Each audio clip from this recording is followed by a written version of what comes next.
Imagine waking up one morning inside the most powerful kingdom on earth, gold overflowing the streets, armies feared across continents, rulers treated like gods, and then, within a few years or even months, everything is gone. Cities abandoned, thrones empty, names erased from maps. What if he told you that some of the greatest kingdoms in human history didn't they fall because of one enemy, but because of hidden mistakes, silent decay, and decisions that looked smart at the time but turned out to be fatal? Stay with me, because once you hear how these mighty empires collapsed, you'll never look at power the same way again. History loves to celebrate lies, but it whispers about fall. Kingdoms don't disappear overnight. They rot slowly from within while the outside world watches in disbelief. Take ancient civilizations that once controlled trade routes, technology, and culture. They built monuments meant to last forever, yet the kingdoms themselves vanished far sooner than the stones they left behind. And that's the real lesson: power is fragile, even when it looks unbreakable. One of the most shocking truths about fallen kingdoms is that men were victims of their own success.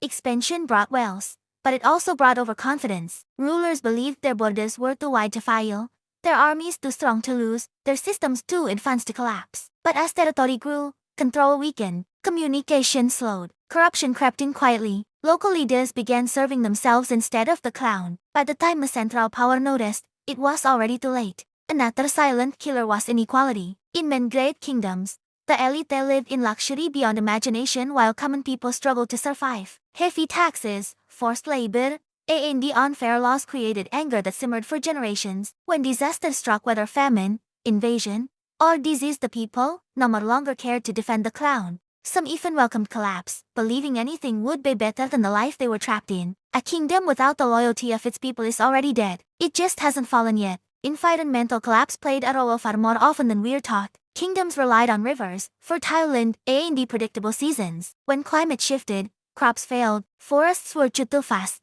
soil lost its strength, food shortages weakened populations, and weakened populations cannot support armies or governments. Leaders often ignored early warnings, choosing short-term comfort over long-term survival. By the time they reacted, nature had already decided their fate. Then there's the danger of rigid thinking. Many powerful kingdoms believed their traditions were sacred and unchangeable. What once made them strong slowly became the reason they fell. Military tactics that dominated one century failed in the next. Political systems that worked for small territory collapsed under larger empires. Instead of adapting, leaders clung to the past, convinced that what worked before would work forever. History proves them wrong again and again. Foreign enemies didn't always conquer kingdoms by brute force. Often, they waited patiently. They watched internal conflicts grow. They exploited rival factions. They supported rebellions quietly. When they finally attacked, the kingdom was already divided, exhausted, and weak. From the outside, it looked like a sudden collapse. From the inside, it felt inevitable.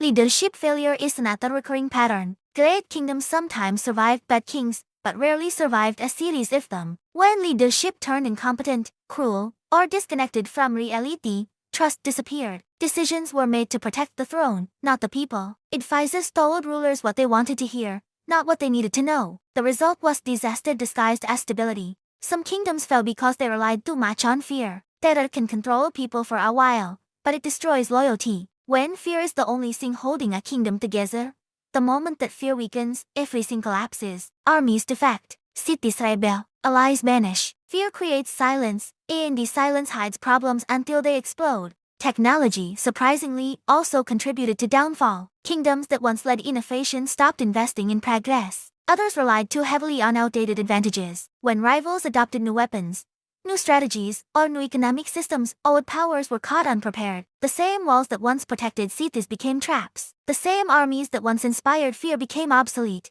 Religion and the ideology, when weaponized, caused internal fractures. Competing beliefs split populations. Leaders used faith to justify control, but lost credibility when reality contradicted promises. When people stop believing in the story that holds a kingdom together, collapse becomes only a matter of time. What makes these disappearances even more haunting is how quickly memory fades. Entire kingdoms that ruled for centuries are now reduced to ruins and footnotes. Their languages vanished, their traditions forgotten, their people absorbed into history as if they never mattered. Power, it turns out, does not guarantee legacy. But here's the most important part: these stories are not just about the past, they are warnings. The same patterns repeat across time, across cultures, across continents. Overconfidence, inequality, environmental neglect, resistance to change, corruption, division, Every fallen kingdom thought it was different. Everyone believed it would be the exception. If you look closely, you'll notice something chilling. The fall rarely begins with invasion. It begins with choices, small compromises, ignored warnings. Short-term gains offer long-term stability.